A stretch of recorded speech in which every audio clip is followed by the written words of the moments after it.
Yet another round of silver scrapes in Nanjing in day one of the regional qualifiers as we come back to JD Gaming versus Edward Gaming. And normally, when we come back from these breaks, we get some news during the downtime. The teams, they give their side selection, they show who they're going to play.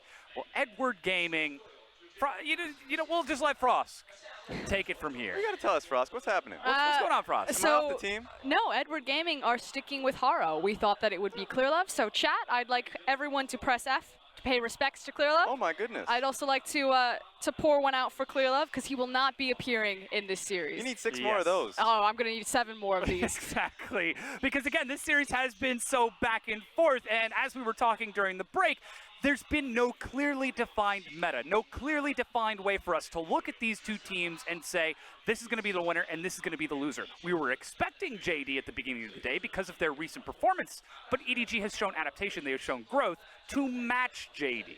Yeah, that's true for the previous games. I think what ended up happening is I was very surprised that JDG also still had pocket picks. Remember, they still had that massive gauntlet starting in round 1 of playoffs. They've been playing non-stop for the past 2 weeks. The fact that they're here and still able to show the Aatrox mid lane for Yagao, which we haven't seen in. The top lane, Lissandra top lane from Zune. The fact that we're still seeing new strategies from JDG, that's real creativity. But on the other side, there's still evolution coming out of Edward Gaming as well. The fact that they're able to go towards the top lane. You know, in game number 4, have the hard camp on Zoom. Now, Ray did stumble, in game number 3. Ray did stumble in game number 4 just there, but they had the confidence to give him a pick like a Akali. So I feel like both teams have shown us new things in this best of 5, and now the question is, who has the last ace? Are we going to see another wrench in Champions Select, or is it going to be reset back to basics? Give me the Kai'Sa, give me the Ryze, buckle up, because we're going 45 minutes into one big team fight for the last ticket to Worlds. And we have to remember, with all of the stress and effort of playing this full best of 5, this is day 1 for these two teams. They have to play Rogue Warriors tomorrow if they win. Now, it should also be noted, Edward Gaming have lost 1 best of 5 ever. This is a very long time since this team has lost like this, and to see them lose and potentially miss out on Worlds, it's terrifying. My mind is going back. I'm like, does the math check out? That's the gift. That's the Game 5, to be clear. So, not best of 5. I misheard in my ear. Okay. They've lost 1 game 5 ever. There we go. And for us to really hone in on what EDG has to offer, when they get to a game 5, it comes down to comfort. We know, remember, in but MSI, Raz, where's the comfort on Edward Gaming? It's just Mako now. Could be Mako. I'm saying, remember, we started off this split talking about Scout. That it does come down to, what is Scout best on? What will we want to end the season with? Because potentially this could be the end. Is Scout's Ryze. I know it's been banned out frequently. If we come into this game, it's going to be to open it up. Blue side's going to be able to take priority. Ryze and Kai'Sa, that's what I feel like it comes down to, that comfort zone. And if I'm looking across the JDG, remember what happened last time when they went up against Invictus Gaming? It was the Lee Sin from Clid that he was willing to go back on. Okay, this is what I want for EDG, and we can do JD Gaming next time. I want Ornn or Sion up in the top lane. I want Gragas or Kindred in the jungle. I want Ryze or Zoe in that mid lane, and I want Kai'Sa or some other form of a hyper carry that has late game insurance policy, and I want Alistar on Mako. It'll probably be banned. Sounds so like a thing to Raz, you already said JD. Who do you want for it? Oh, I think he's going to take it. No, for the dream roster, I don't think you're going to swap over. What's your dream roster? Quick, your Champions, go. That's it. Vayne in every lane. Let's go, dog. Looking for the step up. She said hyper carry. I just rolling with it. Look, we're ready to get into this game 5. Silver Scrapes has already played. Let's hear from the casters to get us into this game 5.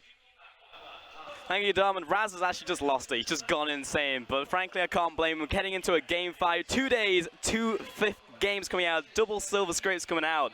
And honestly, I just don't know who takes it. I think my head right now says EDG, but my heart, it says JD. It all comes down to the drafting from these two teams right now. The last time around, JD Gaming got the first punch in, and I feel like that's what's going to define the final game. Who can actually secure a better early mid-game composition, excuse me.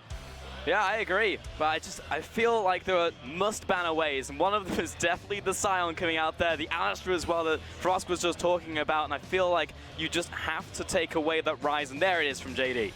Definitely not going to let that on the Rift. So these are the exact same 3 bans that JD Gaming threw EDG's way in Game 4. So I do think JD Gaming are going to go for a very, very similar draft. However, this time, EDG banned the Lissandra and keep the Akali up. There is no Akali counter left up. There's very few of them to start with.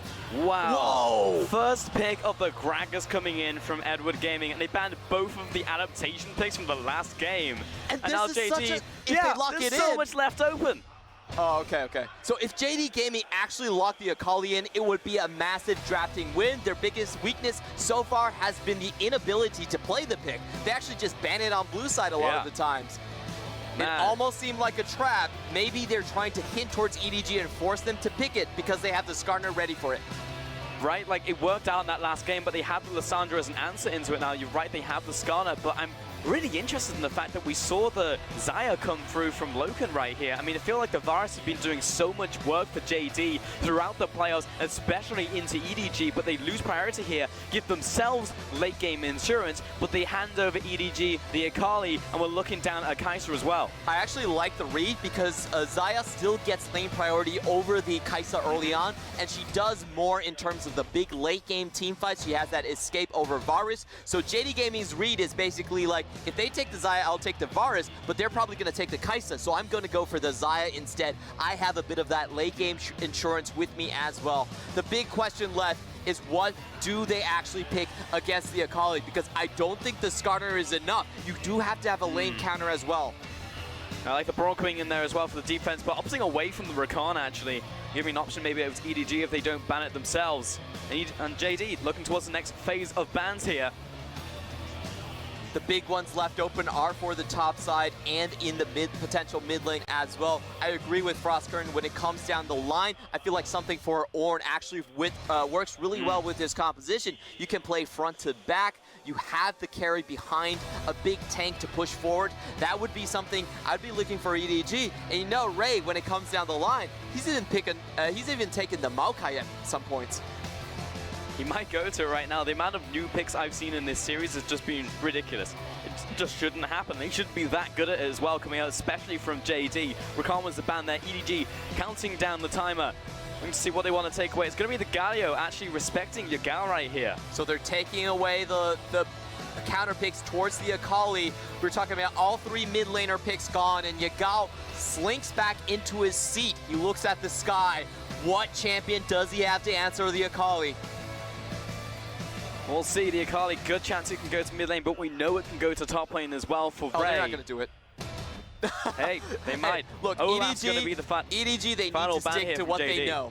They have to get a tank onto Ray. That's what I feel like, but they're actually going to ban the Ornn themselves. How are you feeling about that one now, Clement? I feel confused. I'm looking like Nofei right now. You know, he's scratching his head. He's picking on his notebook. He's doodling right now. Maybe there's something else that EDG just have in their back pocket. JD, though, probably going to leave. Well, they have both solo lanes to pick for right now. They're going to have to show one. Something, yeah. Urgot, perhaps? Ooh.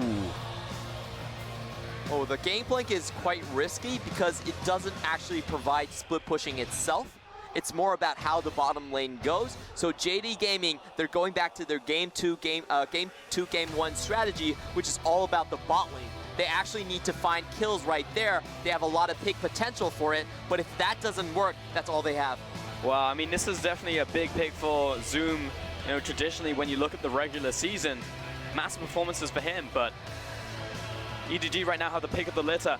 Likely going to be a tank. It's going to be the Cho'Gath. I like the Cho'Gath quite a bit. It's a good front line. It also prevents the Skarner from really coming in and snatching away anyone. And EDG, they've already set up for such a strong level 6 kill combo with the Akali and Greg. It's very hard to deny them that pick. They have the late game insurance. They have the frontline tank. All they're looking for is potentially the jungle or the support. See what's going to be counting down the timer right to the last second. And it will be the Camille lock-in here for EDG. Absolutely great composition coming in from EDG. This is probably the best that they could select in their positions. Sure, we haven't seen a lot of Akali Scout. I actually don't think we've seen it before. But it's such a powerful champion that you can always make it work on the first time.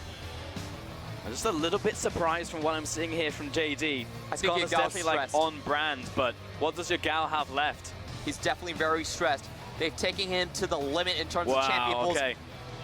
It will be the Vladimir going into the mid lane, gangplank into the top, and then the bottom lane priority going over to the Xayah here for JD.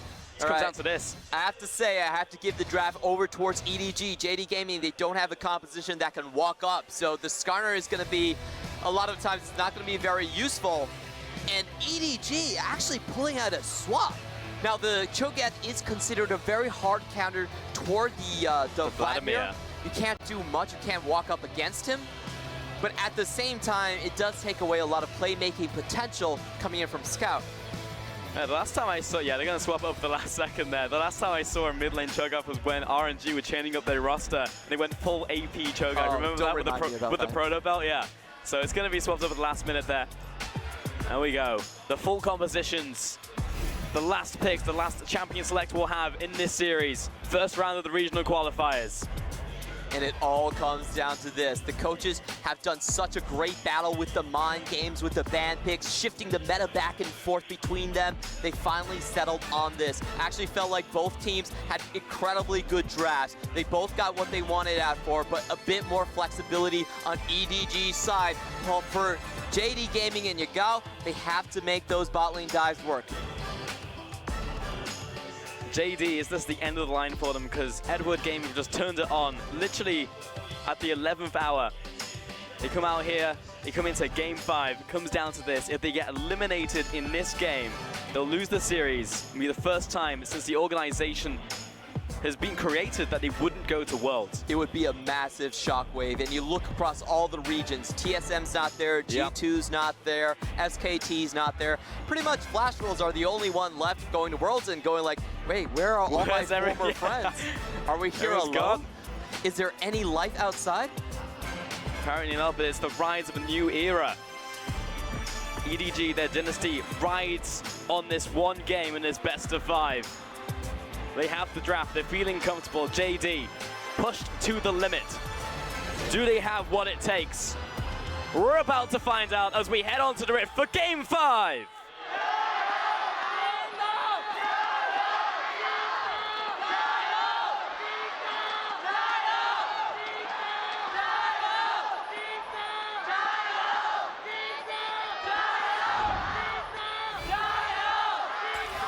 I don't think he's going to stop. No, he's just going to keep going.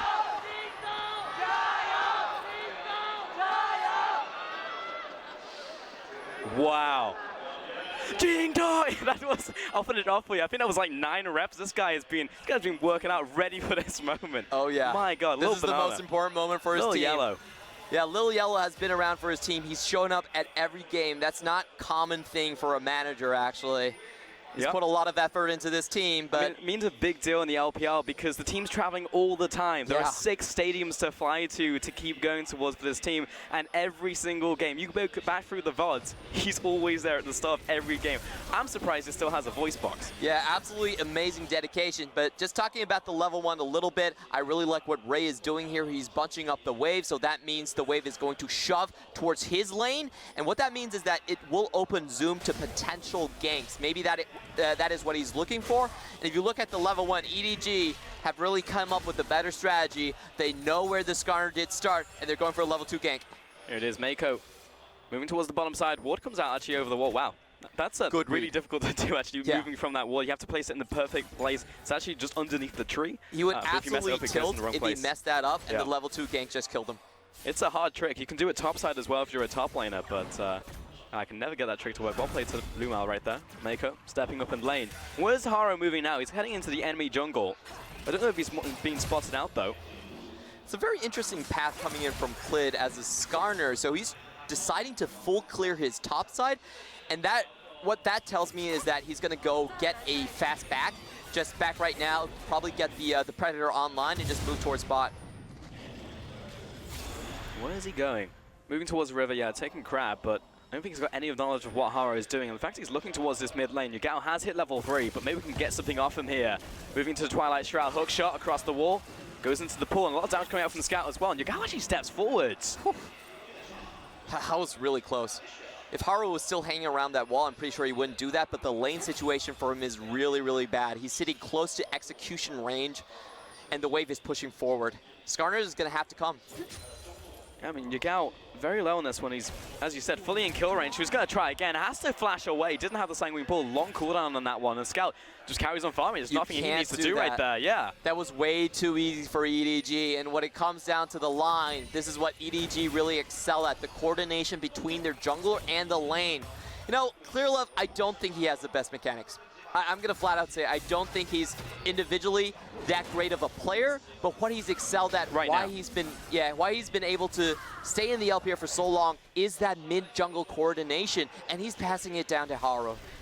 Yeah, Haru has done an incredible job this series, an incredible job in the summer split to bounce back. One of the most improved players coming out of spring. That bottom lane though, getting a recall off first back from a call actually coming out of Loken. So really just trying to go for the long haul, and JD, you get teams put into this situation, especially when they're like an early game, mid game team, which like was the final game, everything comes down to this, and they go for a composition that has scaling so they can beat them out in team fights as the game goes late. You know, you get a lot of games like this where you will have a prolonged game, people don't want to mess up, but this is JD, you know, like if you're going to double down on anything at any time, you would just go for your early game strategies, but we're seeing this Vladimir come out, and currently Scout is just blasting him in the mid lane, 2-wave advantage, and he can't even step up. It's all about setting up the wave for EDG. Both of the solo lanes actually did this, where they have the wave pushing into themselves, they track the jungler, and they make sure they're at the top side when Clid cannot reinforce their solo lane. So it was really about the coordination between these, and it's showing up in the CS lead, massive lead. That's 16 CS before the 5-minute mark. Yeah, that's ridiculous out there. He's going to go for his back right here, Scout. Go back to base, already picks up the Hextech Revolver. How's top lane doing? We've actually got a Gangplank in here versus this tank. Goes for the Kleptomancy. Equal on farm, as to be expected on this one. I haven't seen any junglers for 40 square miles, honestly. No one's moving towards the top side. Just trying to get this Gangplank out of lane. We'll be able to assist cross-map if any plays happen on the bot side. We'll see if Haru trends towards that. Has typically been the set play for Edward Gaming. The biggest thing about the Gangplank is that he really doesn't play for his lane alone. It's about the cannon barrage and taking away the need to teleport to any of these fights. Sure, he can scale up really hard in the late game, but is he going to be able to push down a Cho'Gath? I don't really think so. A lot of the chips for JD Gaming are hinging on this early game. They need to make something happen. EDG are making all the proactive moves though, and now they bring Mako to the party as well. The flash comes out after the hook shot. Yagao low, and he's coming towards the minions. He's about to fall. Oh, the shotgun flip misses, but he walks back towards them, gets a bit of health from that one, and Mako of the wall. It's first blood to Edward Gaming. Just too easy. None of the lanes going correctly for JD Gaming, and even Mako is able to roam in for the kill. This is not supposed to happen when you have the Xayah versus the Kai'Sa. Just completely unlocked right now. EDG can do anything they want. First blood going into the Akali as well. You see this and it's like, well, that's just going to be a massive threat that we just can't deal with. And all your squishies tremble in their shoes. You know, one of them's going to get blown up as the game goes on. Definitely, and you can see EDG, they're already setting up for the potential comeback for JD Gaming. The only place they could find it would be in that bottom lane. They spot the Skarner out already. They just can't find the play. Yeah, maybe waiting until Clid dings 6 so we can get an ultimate across into the bottom, just rush towards them, but it's currently priority across the board. Mid lane winning, bot lane winning. Haru can do anything he wants, gets that gank off into mid lane. And Clid is farming up, getting to a point. It will be just based on those initial plays coming out from JD. He will get the level 6 straight off the ground, but if you look at the warding situation, it's so hard for him to find access into the bot lane. In fact, he's going to be immediately spotted out. Yeah. Walks over this pink ward, walk out the ward on this one, but I know exactly where Clid is. It's actually just nullified. He's just doing 6, as we just mentioned, but will he actually continue the play? Haru's down in the bottom side of the map. Ooh, and look at Akali already starting the roam right now. Scout knows that Yagao doesn't have his flash up yet. He can't really leave his tower at this point. So I do expect Haru and Scout to try and look to 2v1 Clid. Yep, starting off in his blue should be okay though. Haru not actually pathing towards the area, more concerned about taking out his Raptors. Mid lane still picking up though. 2-wave advances to Scout. He's constantly just pushing in. Full map control coming in from EDG, and it does look like the pings are going down towards the bot side. Yeah, actually first time in this game that JD's bottom lane is even pushed up, so Haro sees an opportunity, but cleared. No, this is probably going to happen. Now they're actually running it back to the tower. Jungle's just keeping each other in check in the river right now. This is the stifling gameplay that EDG are known for. They plan things out meticulously. They're very observant about their laning positions. And they have a lot of jungle action where it's not only about the kills in lane, it's about making sure that the enemy laner can't even step up. They're afraid of the zoning potential. And this looks a lot like the old EDG. Sure, the crowd was really depressed when ClearLove was announced to not be in this game. There was a collective sigh across the entire arena, but he's here in spirit. He is. I mean, it looks like him playing across the rift, but he has a bigger champion pool. He's actually playing the Camille right here. Haro forcing that bottom lane back. I mean, multiple members off the board for EDG. I mean, Jingnong just don't know what's going on right now. They're just blind to the situation. Loken and Lumal pushing up to the tower. Here comes Clit and Yugao. Pops the ultimate. Full combo coming down. Scout flashing and pops the ultimate to try and get away. And Haro, but there's the ultimate up from the top lane. Oh, Q over the wall. Didn't quite tag him. Flash forward. Yugao gets a return kill. iBoy getting chased back. Has to flash to safety. And unfortunate for EDG right there, because Yugao actually took the route around the Merc Wolves, so the control ward didn't spot him out. A scout just thought that he didn't leave lane, or maybe he backed or something, and he just missed that spot where he could come in and find the engage on him. They had the ward, they just didn't have the position. Oh, Loken pushing forward, but right behind him there's cleared. Great cast going out from Mako though, shuts down the AD carry. Lumal by himself flashes away, and iBoy follows through the killer instinct into the brushes. Chasing him down back to the tower, it's just a matter of dealing with the paperwork. Another kill to iBoy. And EDG, they set up another play. JD Gaming are trying to push this wave in, deny the CS from there, but that's just one step too far forward. And Kill's going over to the perfect places right now. Kill over to Scout to start off the game. Another one over to iBoy. Now control over the bottom side won't mean that it's a dragon going over to him. It is the Cloud though for EDG. But you have to say that was a very close, that was a big turnaround for JD Gaming. They actually find some footing in this game. Let's watch this play again. Loken thinks that EDG's bot lane is probably going home. He's trying to push the wave up. The oldest trick in the book, just waiting for inside the brush. Waiting for them to overstep.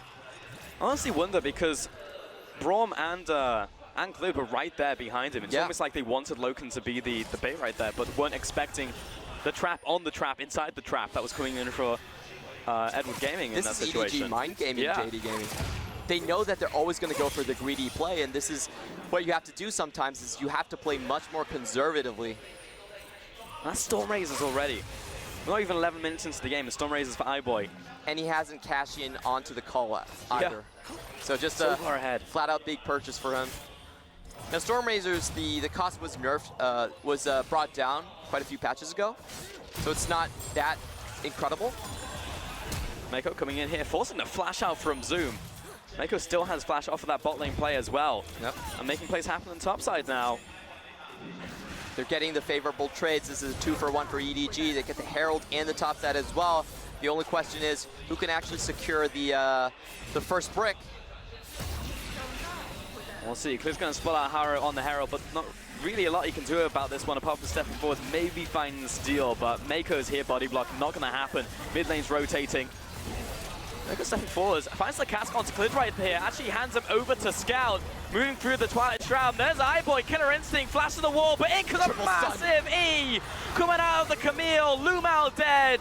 And now Yugao, without any friends in the world, Shuriken flip into the pool, trying to jump over the wall, makes it! Mako looks to really follow. make it? No, he did not, Clement. 3 kills to EDG. Massive punish coming in from EDG. They spot Skarner out, and that's the playmaking potential from the Gragas coming in. All of our top supports, no matter Ming or Mako, they're saying that this is the tier 1 support you want to go for. Oh boy, bottom lane as well. This is kill pressure here from Ray. He had the Feast ready to go. Loken, no ultimate. I mean, this is just a massacre across the board here. Yeah.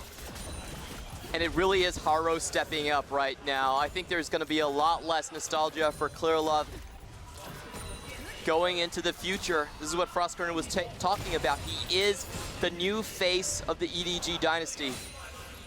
Yeah, pouring out for Cliff. He's probably pouring on. He was just like, I don't need to do anything in this series. My team's taking it home. And again, just stepping forward, EDG. I mean, just punishing JD for even stepping forward. There's no reason to do that. The Herald was gone. Yeah, and watch this big triple stun coming in from the Haro. He gets everyone in that scenario, and he also chases down the kill as well. I thought Yagao was out. I thought the same thing you were, like over the wall, but you have to remember Camille has 1600 range when she's moving towards a champion with the flash to boot. Harris has been playing out of his mind in this series. He was the starter in this one. All faith went over towards him. There's a reason why they chose to keep him in Game 5. There's been so many questions leveraged towards his way. In Spring Split, he was known as the champion coin because he only played 2 things. Whoa. Face checking into a scanner and zoom right there. Tense moment. Yeah. But EDG making these early plays happen for sure, and JD just not really able to scale up. Like a Vladimir, a Zyra, and a Gangplank going to be huge as the game goes on, but I don't think we even get to that point. Again, it feels like roles have been reversed. Like EDG are taking the early game advantages, but they're actually being bloodthirsty about it. It's not just about making those set plays, they're actually just challenging them. But JD are just walking up to places they shouldn't be in. It just seems like panic across the board, and honestly, you have to bring up the fact that JD, I mean, we called them untiltable in a series, but they just don't have the experience in these situations where EDG, multiple members across the board, have been in the highest stake scenarios. When it comes down to this situation, they will come up trumps. It's just the different degree of detail, but JD Gaming are looking to go in on this rotation. Point blank charge coming in here, Clid rushing forward so he can find the hook onto someone. It's going to be onto Scout, but he immediately jumps away, turning around. He's got a human play on him and jumps through the team fight. Mako low, still no kills to JD. And iBoy jumping in there, trying to find some frags on the backside. And somehow, no casualties in this one. Oh! The Cathian rain for the kill. Here comes Haro. He's caught Loken. Right in the ultimatum, support about to fall as well. Double kill over to iBoy, Luma under attack, and Ray comes out there. Triple kill to the Kai'Sa. Massive turnaround coming in from EDG. All the skills used on the Kali. Bring it on! But Scout still moves away from the fight, and iBoy steps up when it matters the most. And iBoy sometimes his cockiness bites him in the ass, but in this one, it allows him to make plays like that. JD Gaming were so desperate for the play. They weren't spotted on the left side. I felt that they had a great start to the fight, but they couldn't kill Scout enough. Scout actually goes in for a Q that saves his life. With the sustain back in, he's able to step away, and then iBoy steps up to the plate for him. The last flash and Q. Perfect damage calculation. I do not understand how Mako and Scout did not die there. And Haro solo, but sees the opportunity, knows he has the perfect timing to follow through. And it just took so much of that mid lane tower, triple kill over to your Kai'Sa, 4-0-4 now, and picks up essentially a free QSS. You know, this isn't going to stall his build at all. He's got so much extra gold to spend for himself. And Ray is still going in on this. I don't think Loken has the ultimate. He might just die here. Oh, really important blade caller right there. If he didn't find the... Yeah, that was a Prey Seeker coming across. And that's just a pressure with EDG's composition. I feel like they're better in the split pushing position, and they can also take front to backs much harder as well. So the window for JD Gaming, it just feels like it passed. They didn't get anything done in the laning phase. We were talking about the cannon barrage and with the possibility of the Skarner ultimate. But they've only got 1 kill so far. And Santia Gao as well, but they're just running out of time right now, JD. They can't just keep letting this happen. I mean, EDG are just making these plays, they're controlling the map. This is a near-on perfect game from them. Just that single kill, as you just said, to JD's name. Scout in the side lane, 2-1 and 2. Already at his first item spike. I don't think anyone can duel him right now. The Gangplank doesn't want to even step near this Akali. Ray starting off his play on top side, slowing down Lumao. Here comes Mako as well, tosses out the Q. Wow, reaction, ultimate coming in from Loken, but there was nothing thrown. And Lumao under attack, throws up the Fissure, blast forwards, in comes iBoy. He smells blood in the water, finds 2, jumps onto Glid, but he's got no team. Turns on towards the mini waves here. Yagao spots a low health AD carry, tries to execute against the tower. He'll die to Gangplank. They really shouldn't be going any further. EDG overstepping a little bit, but let's see how many kills JD Gaming can actually trade back. It's only 1 so far. Just don't have the movement speed to step up. Maybe they can take the tower off of this though, JD. It would be nice, a little bit of gold back into their pockets, but that's the first real advantage they found in this game. Yeah, that's actually a good answer coming in from JD Gaming right here. They should be able to deal a lot of damage towards these towers. Ray doesn't have the mana to step up, but he does have Mako with him. Wow, they actually defended the turret right here. Here comes Haro for the counterplay. Hook shot, it's on to Cleared right now. Doesn't have that ultimate, but he's locked down regardless. Throws out the ultimatum. Here comes Scout. Oh, he's still alive. Down comes in Zoom to execute him point blank. And it's still a 4v4 into the top side. Xayah has showed herself into the mid lane, but EDG, they don't have the ammunition. They have to back up right here. And I feel like the craziness of the game is actually shifting the momentum back to JD Gaming. This is what they're comfortable with. Forget about your setup. Let's just make this game about who gets to the fight faster. It just feels like we're on the verge of this game devolving. And when you, as you said, get to those just full-on brawls, the 5v5s, then JD gives them a chance. But EDG trying to calm this one down. Seemed like it was going to be just a nice play here from EDG with a setup onto Loken and Lumao. Yeah, there were a couple missed opportunities right here. I thought that the combination would work a little bit better here. You can see iBoy did not rush to go into that situation. He did go very far behind the tower, but he does pick up the double kill there. Probably cleansed way too early. I think that was a big mistake right there. You can see Clid got his full combo off on that situation. Now trying to calm this game down a little because those kills went into the pockets. Gangplank now picks up his second item, moves towards the Ghost Blade. We're starting to scale, but that's not to say there are still massive members on the side of EDG. Look at 2-1 and 2 on Scout. 6 kills over to iBoy, even off the back of that play, moving towards his second damage item. And I really want to see the gold graph right now, because if Zoom does get the Sterix Gauge, he could actually take it to the Akali in the side lane. He could even bully out Ray as well. So if he actually had that much gold or had that much CS concentrated on himself, he could change a lot of the situations in this game. For now, though, we're just trying to settle back. Here we go. It's almost 3,000 gold ahead of Ray. Oh, man. He's scaling. He's been a part of every single kill right here, and that's also ahead of Akali right now. So EDG, with those kind of loose plays, you have to call them out for that. They've actually created a win condition for JD Gaming when they really didn't need to. I feel like EDG, sometimes they play a little bit too loose, and even though they still have a very big advantage in the game, they didn't need to give JD Gaming a way back into it. Well, you give them a chance. Yeah, that's not to say it's not an uphill struggle for JD. Definitely still is. And towards the bottom, though. Here comes iBoy. He's about to be spotted by this ward. Zoom will be backing away. Yeah, trying to get out of range. Has to instantly pop that Ghost Blade right there. Doesn't want to even remotely get caught by any CC from Ray, allowing access to iBoy on the bottom side. Trying a long way from spawning, but still trying to secure this crab vision here, JD. JD Gaming, they've suddenly equalized the situation. EDG are no longer able to just straight push into their own jungle, and JD Gaming are setting up the 1-3-1. So the big question next is who's going to be actually able to step up to the Akali? Which matchup is going to win against which one? I think the really big one, of course, is still... Oh, wait a minute. Oh, Haro by himself in the jungle has the team behind him in river to catch him, but it will still go down into the Guardian Angel. Removing the Guardian Angel, huge there for JD. Yeah, and that was the problem I was talking about. EDG, they really need to calm down at this point. They had a great early game. They don't want it to slip away. What they should have done really was, you know, have Mako go with him and try to get the barrels down as well. They do have checking abilities. They also have the Void Seeker. So personally, I feel like it was inexcusable for Haro to face check in that fashion. And that was just completely slowed down. We went from crazy action for the first, what, 18 minutes of the game, and EDG have said, okay, no more of that, let's just go back and farm. But does that just give time for JD and these picks to actually start scaling? EDG did not need to go for those high-risk plays. I think that's, you have to call them out on that. They were very far ahead, for sure, and they just came off a huge momentum play in the mid lane, but they needed to calm themselves down at that juncture. They needed to say, hey, we're going to have full lane control. The Gangplank is still very far behind. We can side lane split push him and try to take it slow, starve JD Gaming out. Instead, they went for one tower dive and then another reinitiate when they were down members already. Well, what happens now? We continue this game state for the next 5, 10, 15 minutes here for both of these two teams.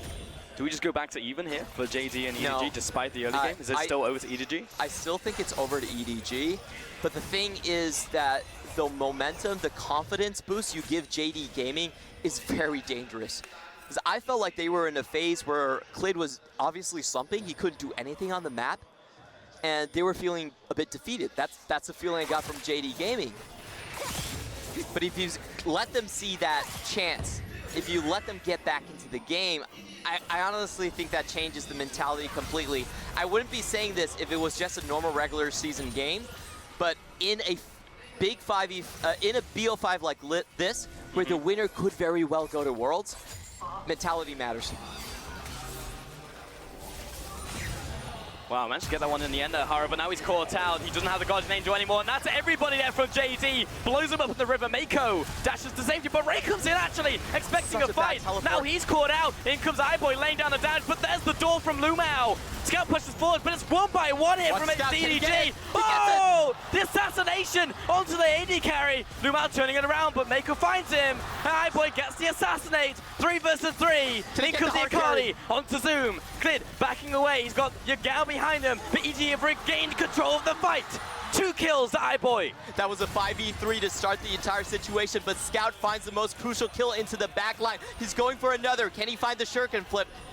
Not quite. Zoom did have the blast cone there to help him. Yagao following out this mini wave, and I cannot believe that EDG managed to turn around that fight. That was great initiation coming in from Scout right there. He knew that Loken had already used the Feather Storm to jump up into the air, to dodge out and finish off the kill onto Ray. But this is so risky. Not if they find Yagao though. Yeah, he's going to sprint away from this one. Mako's low on health though. He's going to take another shot from the Baron. EDG will choose to disengage. That would have been real risky if Yagao finds access into the pit there. And honestly, the blood. That for me is the 5v5 edge that EDG actually have over the composition. You can go down 2 members and still find yourself back in the team fight. That was absolutely insane. You look at this teleport, Ray really should not have been here. It was a very easy pickup coming in from him. No feast down. Loken manages to dodge it. And look at Scout. He's half health, but he goes in for the hero play. He finds Loken onto the back, and that's what changes everything. They can't find the combo onto iBoy. He's able to dance around on the side. And honestly, JD Gaming, they're just cut off from their own composition. They're split in a very bad position. They just have to run for it. I mean, Scout is just insane. Yeah. Like, I can't believe he managed to get 0 that damage kill. from his jungler. Yeah. I mean, his top laner honestly ints, and he still saves the situation in the 3v5, coming in from half health. Yeah. I mean, Loken did toss his ultimate out very early into that fight when he wasn't necessarily under that much pressure. Lumao was there. Maybe that needs to be the trust fall, because if Loken still had his Feather Storm when that was Akali jumping on his face, maybe it didn't even happen. Maybe he has to look for a nuke onto a different target. But in that situation, EDG played it remarkably cool under pressure. What they really need is that they probably need to save Clid and his ultimate for the Akali. I think they're going to have to find some other ways of initiation. Yeah. I mean, Akali's always going to be a major problem when you have this many squishies on the side of JD. Zoom, on the bottom side of the map, has the teleport, but the Baron has been started by EDG. Clid over the wall, no blast cone. Doesn't have the flash either. We'll have to walk it up to the pit. They do have the feast and the scuttle. They're going to try and turn. Ray threatening, trying to find access into the pit. Clear stepping up. It's secured by the Cho'Gath Scout. The 1v1 against Yagao on the opposite side. Oh! He takes out Yagao! Just assassinates the Vladimir. Meanwhile, the rest of the fight, here comes Scout ready to take another name. Haro down, but he's got the Guardian Angel back up, and JD need damage control. They turn on towards Scout, but he's in the shadows. Zoom turning back towards them, but doesn't find any purchase with the barrels. And Zoom, what are you doing? Walks into all 5 members. The team isn't even there. And a massive win coming out from EDG. Scout wins the solo in the top side, goes in again, and soaks up all the damage coming in from Loken. He doesn't fall down, and he gets EDG the biggest lead they could possibly look for in this game 5. Pause coming in right now. I wonder what's actually the cause of this pause, because that was, I wonder if it was over to Zoom right now, because I literally just watched him walk into 5 people by himself. Oh no, he wanted to do that. He was looking for the kills. Yeah, that was a classical JD Gaming play. I think it's something different. I mean, I don't think it's a JD Gaming play. I'm not saying it's a good play. I'm saying it's a JD Gaming from play. Zoom, man. We'll see what the issue is. But hopefully it's just a maybe peripheral issue, something we can get swapped out very quickly. We don't really want to disrupt the action after that.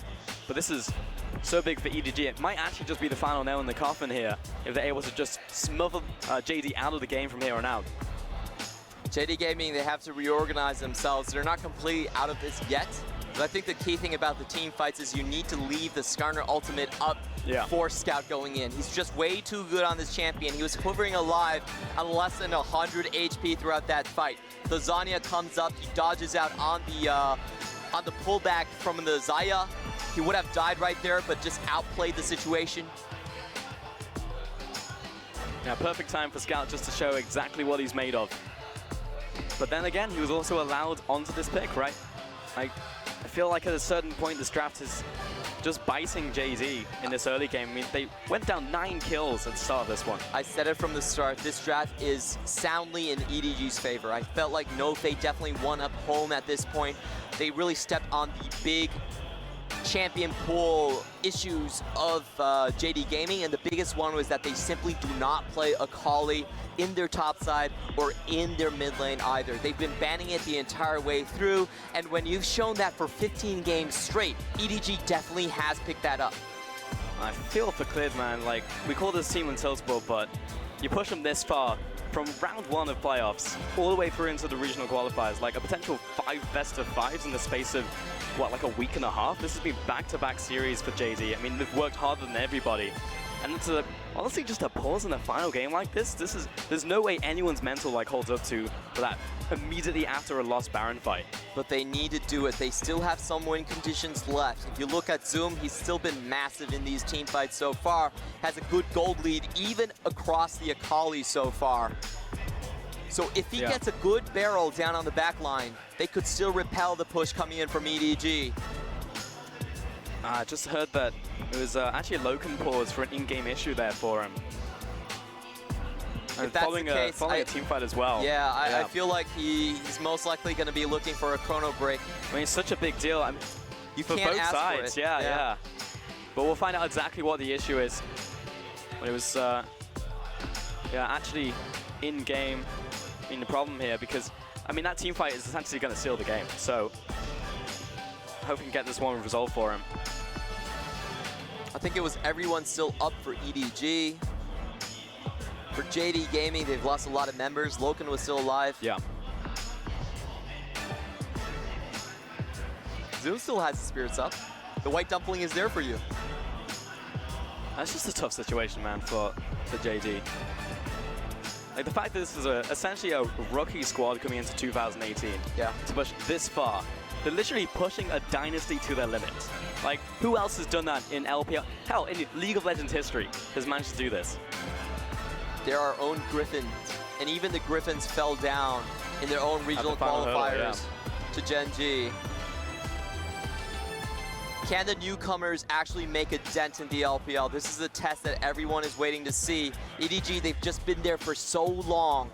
And JD Gaming, you know, throughout this year, they've brought us so many surprises. They were the only team to stay undefeated against RNG throughout the majority of the year. They only fell down in the last BO3 against them. I mean, this guy right here was one of the biggest surprises for JD just in general. Yagal, no one expected the type of player that would be drafted onto this roster, you know?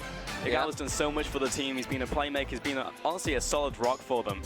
JD Gaming, they couldn't make playoffs with the finals MVP of Doinby. They made playoffs both times with the newcomer of Yagal. And even in the 3rd, 4th place match where he had to face up against Doinby, you know, Doinby has a great grudge against JD Gaming for letting him go. They are known as the Revenge Squad. He absolutely smashed him into the ground. A 3-0 performance. Does their story end here today? And we've got a split audience as well. You know, it almost doesn't feel like this is an underdog story. The fact that came in today and it's like, actually, JD, this actually might be them with the advantage. I certainly thought that. From what we saw already coming into playoffs, JD just smashed EDG, and they came as the favorites today. You heard it from the audience, straight up 50-50, maybe even hovering over to JD's side. I heard them so incredibly loud. Yep. People were ready for a change. Yeah, the Chinese casters were there rooting for JD Gaming. I would say rooting, but they did predict JD Gaming to take the 3-1 as well. I believe most of us did. But what would it say about EDG, the fact that it can move so many different members onto a squad? They can literally lose Clearlove. He's just sitting backstage right now, watching all this unfold, and for them to still move on to the final rounds and regionals. Yes, it's the fallest that they've ever fallen in the LPL, but they could still make worlds. And just so much credit to the organization. I mean, they are the flagship. If there's any team that you can call the flagship, the pillar of the LPL, it would be EDG. You have to give them that the macro is still there. If you look about the laning phase and the jungler coordination with their lanes, no one else in the LPL is doing that. I don't even think RNG is doing it that well. They're zoning away people early on. They're creating double-digit CS leads before 5 minutes, just understanding how to control the waves, going back to the fundamentals. That's what always put EDG ahead. It wasn't always the mechanics. Those always existed in the LPL. But it was the understanding of how to play around the minion waves, how to set up vision, the macro aspects of it that kept EDG in it for so long. If they can come out ahead today, they still prove that they're probably the best team in those aspects. And I'll be joining Flash Wolves as well, the last champions, you know? Yeah. All right, we're going to take a look at the team fight before this one. It's not the one that just unfolded, the one before at Baron where Loken got popped like a balloon. So the big one coming in here is that you have to notice EDG members going down, dropping like flies. A bad teleport coming in from Cho'Gath at least. And I thought the fight was actually over right here, but all eyes have to fall on Scout. He was actually stunned for the majority of this. He finds the kill onto Loken. That was the big play. All the members of JD Gaming, they were looking forwards towards iBoy. They thought that they dealt enough damage towards Scout. Wasn't the case. And again, Loken maybe just popping that Featherstorm just too early in that fight, to be honest. He wanted to dodge out on the Feast, which I can understand. It takes him into the perfect execution range coming in from Scout. I really think the problem was that they didn't see Scout. They didn't assume that he would appear on the backside of Loken. If they were there and they could react fast enough, that was an instant Braum Stomp into dead Akali. Yeah, for sure. They just have so many tools, EDG, in this game. And the fact they managed to get themselves the Akali, Kai'Sa on iBoy as well. Yeah. It's like so much playmaking ability in a team fight, so much ability to navigate the team fight as it goes on as well. It's just absurd. They just have too many backline tools. Like you have Camille dropping on top of you, you have the Gragas that can blow you towards the front line, and Akali Kai'Sa just flying on your face. It's too difficult to actually keep Xayah alive at this juncture. They don't have the Tahm Kench, so I actually feel like the team fights going forward, they're going to be about trading the carries. I think that's actually the best that JD Gaming can do.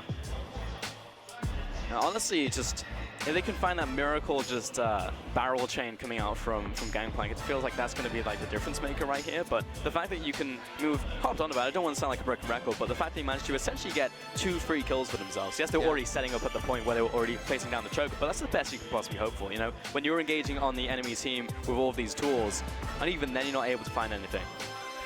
And it happened 2 times in a row, you know, at Baron. It's just like, at what point are you able to find this turnaround? You know, this is a different story from the 2 games JD were able to win before. Like game 1, just blast them open at their front door. You know, manage to split up the team. I don't think they have that possibility anymore because they'll always be able to re-navigate the fight and regroup. It's one of the first times throughout this entire series where we've actually saw a JD Gaming initiate fail. I think that's a big point. That's fair, yeah. Whenever they went into the 5v5, whenever they had their game plans laid out, they have come out ahead. But unfortunately for this game, they haven't been able to do it. I was getting a bit nervous right there because I saw iBoy smiling. Now, iBoy, you know, he has a reputation for playing extremely cocky in big moments. You go back to World 2017. To be fair, he just started out in the LPL. It's an achievement in himself that he was able to go to Worlds then. Before that point. Yeah. So it was a 3-for-0 on EDG's side. Yeah, but most importantly, the Baron went down over towards them, so they can regroup, pushing those lanes. In fact, Scout's already in the top side. We're back into game now, folks. Nothing actually changed off the backside. Zoom's still dead. The issue has been resolved, but we can take a look at the fight again. It was just 1 versus 1 on the backside, but I can't believe Scout just blew him up. Yeah, and actually, Yagao had a great trade earlier on. He dodged out on most of the abilities, but the perfect execution. Just so much damage coming in. That's and look crazy. at Loken. He was playing this so well, actually, and he forces Scout to go into the Zhonya's as well, but they still can't pick up the fight. Can't keep getting away with it. Scout just doesn't die in these fights. Akali is absolutely disgusting when it comes to teamfight mobility. Yeah. Remember, she does get triple dashes, 2 from her ultimate. The Shuriken flip is also a global, so a lot of chances for her to dive in and out and keep herself alive. This feels like such a good draft coming in here from EDG. Everyone got exactly what they wanted. Pushing into the bot lane now, 17 kills to 5. JD trying to hold down the front door. Clearing out the minion waves, the best they can hope for. Double cannons though, knocking on it. And this should actually be the hardest part for EDG to go up there.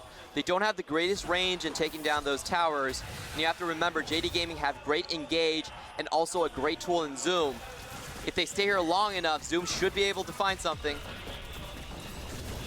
And tower's down, you said it was the hardest part of this game, but made it look like child's play. Pretty much, because Scout was drawing away 2 members. He's just too big on the Akali right now, and JD Gaming, they were looking for a pick in the mid lane, didn't find it. They have to give up their bot lane inhibitor. Tower, sorry. Now Haru just trying to escort the minion wave in right here. He's got a while left on this Baron. Slowly sieging, and JD, I mean, do they even want to find a fight right now, or are they trying to stall time? Oh, Zoom getting caught out, knocked away though. Great block coming in from Lumao, perfect. Wall coming up there. Bust out the ultimate, clear out the minion wave, and here's the engage. iBoy getting chased out there, a kill. Yugao getting forced back. Scout low though. He tries to get into the back lane, still finds the assassinate. Scout, how do you do this? He stops JD Gaming from going forward, and he's going to continue to split push. Another pause, are you kidding me? Oh boy, everything that I didn't want to happen really happened right there. I was looking at iBoy smiling, and I was like, please iBoy, take this seriously. They're gonna come in really hard for you. They did find the pick there, but Yagao, there's just nothing he can do against the Akali. It's just a nightmare. The Akali's going to find someone, and she's going to kill them. The exhaust was even down in Akali just before she finds the assassinate. So outside of the Skarner getting in lockdown and just nuking the Akali at the start of the fight, I don't see any other method, because that was such a good engage coming out of JD as well. You know, reminiscent of actually game 1, actually, when they were pushed up into their blue side base.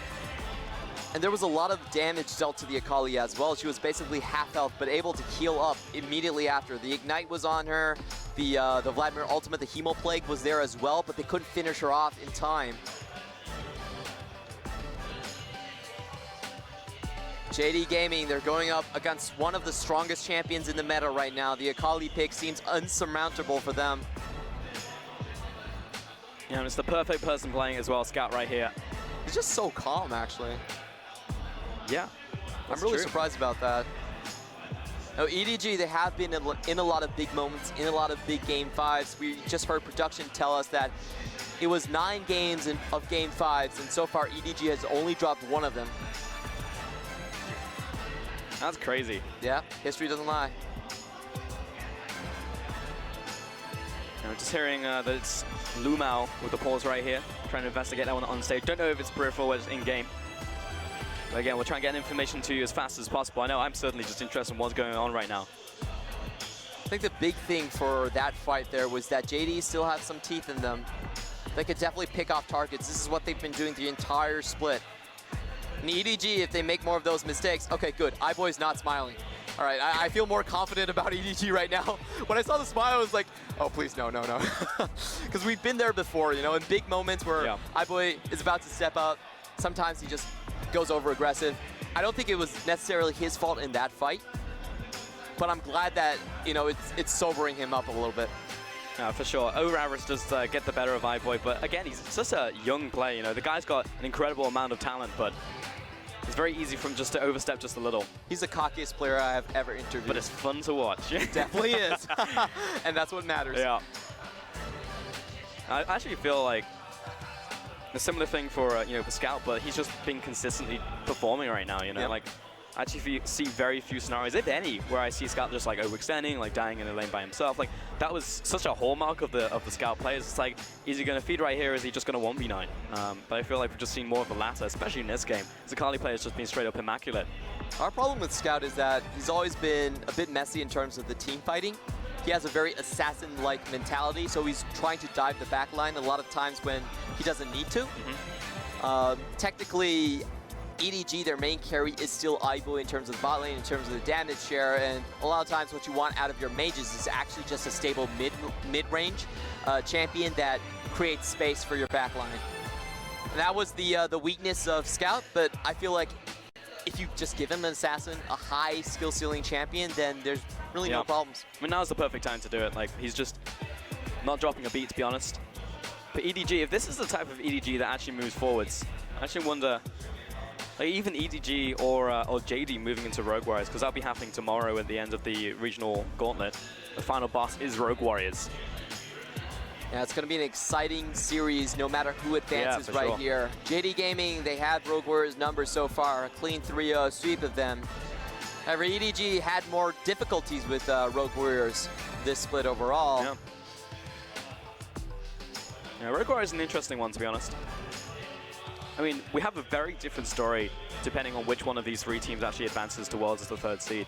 Because like Rogue Warriors is literally like a sledgehammer. If you haven't seen them, you probably should have seen them by now. But they're like they'll literally try and force a square peg in a circle hole, and more often than not, it'll work. Which is a bizarre thing. Yeah. And they just go in all the time. They play those compositions that just simply run at you. And I want to make a small correction to myself. It was actually Kahlua that had 100% win rate on the Rakan before going into playoffs, not Luma. Luma. Yeah, so bit of correction right there. The old Kahlua whale. Yeah, and for JD, it'd just be super interesting to see how far they can actually, take this, because I think that when JD are firing on all cylinders, and we've seen it in this game, in this series, I should say. We've seen it in Game 5 versus Invictus Gaming. They won 3 team fights back to back to back when it looked like they had no chance. They had an inferior draft. They were dropping out of things, but when it comes to those situations, they fight back so hard. I've actually got to wonder how Loken's holding up, because historically Loken, we've known him as a very much an emotional player in the same way that Doinby is. And it almost felt like too many emotional players spoiled the broth for that team back when Doinby was on JD. And he really came into his own after the era of Doinby. Looked like an entirely different player. But stick him in this scenario, and I don't see where the solid rock comes on the team, to be honest. Like, who's the oldest player on that roster? You've got Yugao.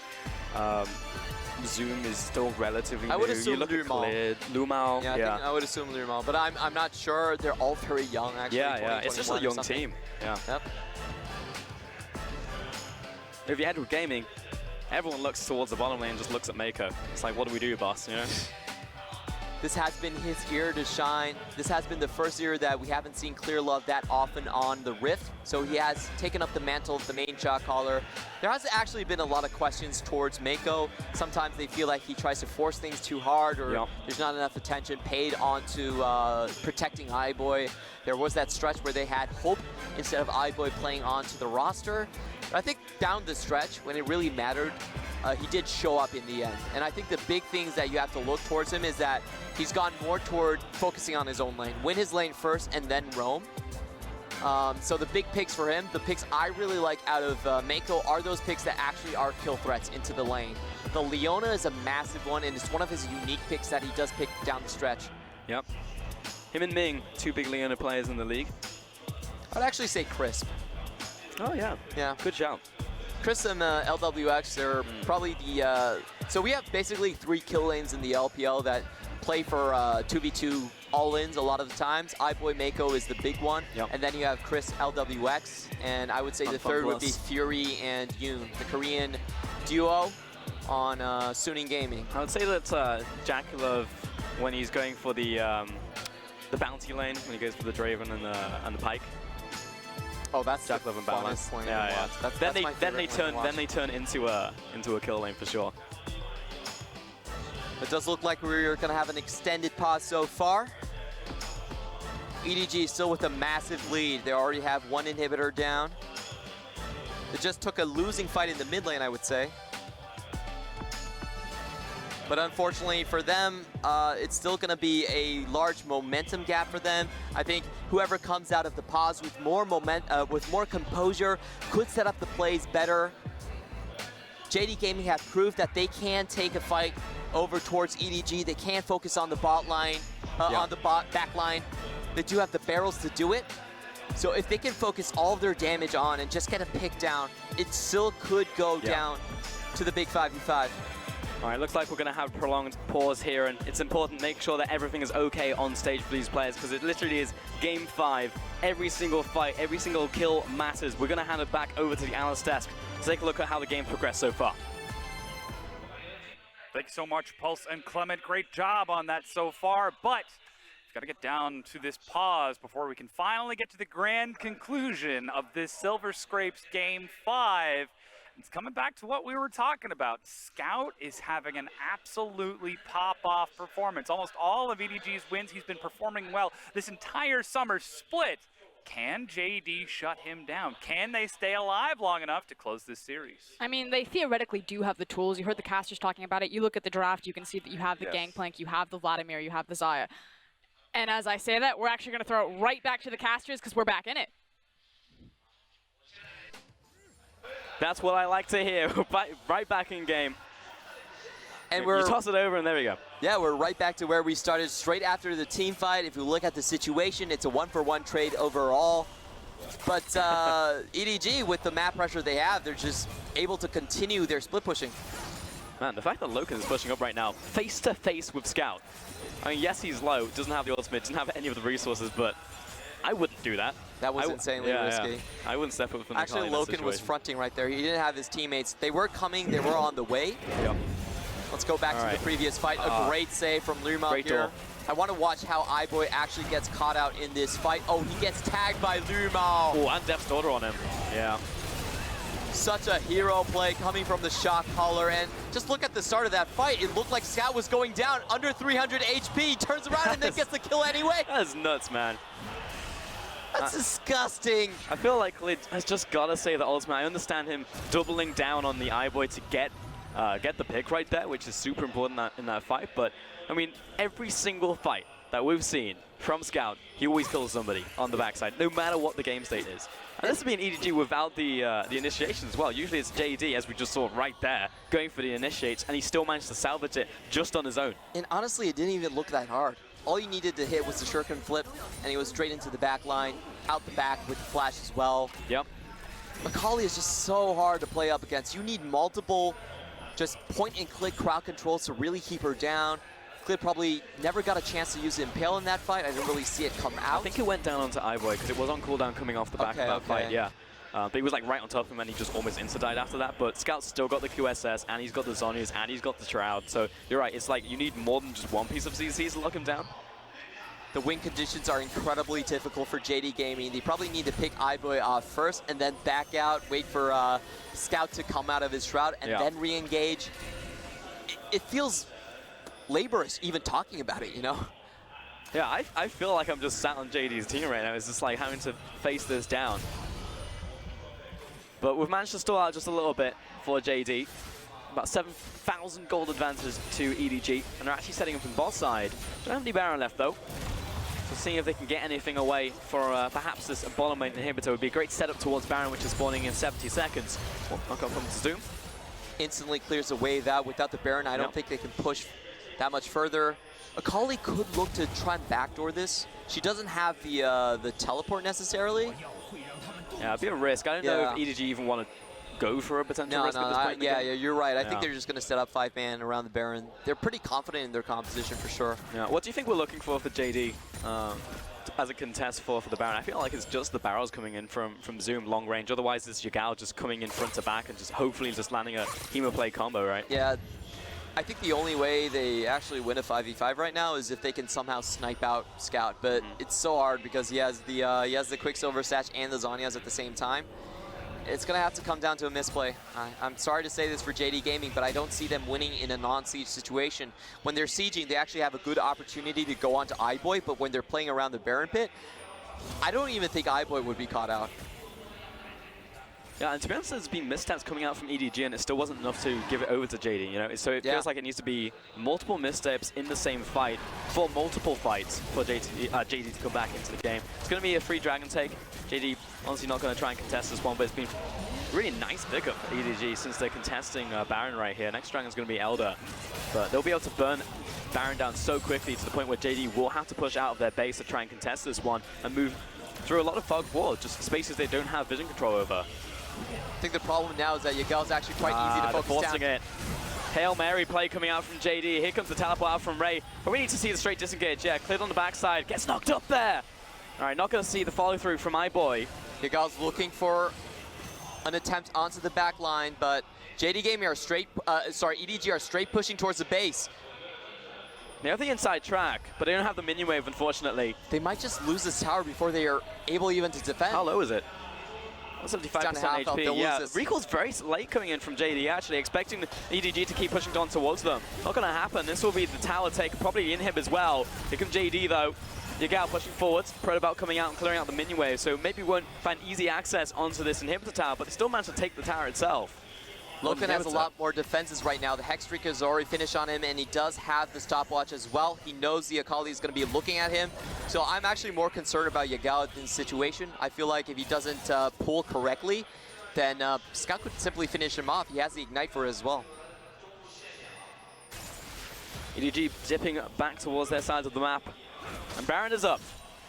JD, I like the bait out of them. They managed to get the teleport, which is a big thing for me, at the very least for Ray, but it means that iBoy still has his teleport, so he can teleport back to base at will and then rejoin the fight. Zoom, I think maybe he'd move towards bottom side and try and be a threat down there. But not going to be the case. He's actually just going to stick in top lane. Actually going to decide to straight rush the Baron, it does seem like. So, oh no, that was just Lumal using his Unseal spellbook. Retain control over this area. I'm just trying to think, like, what JD should I get off of this one? Oh, the team fight's open up. They see the choke up in top lane. Clid under attack, though. Brings up the door. The ultimatum's down. And in flies Scout, already down to half. But he's got a massive knock-up coming out from Mako. But that's 2 kills coming through from JD. And Yagal's got access into the backline. Haro low. He's dropped into the Guardian Angel, but here comes Ray. Need to deal with this guy. He chops down on Yagal. Loken pushing forwards, and he's dead. Everyone's trying to get up there. Gets the assassinate onto iBoy. Gets the knock up as well. Ruptured down to Haro. Finishes off Zoom. 3 for 4 trade. And that was the first time that JD Gaming actually found a fight onto Scout. They used the Impale on him immediately, forced him out of the equation. It was such good play coming in from Mako, getting the quadra knockup, stopping everyone, allowing Scout to retreat from that situation.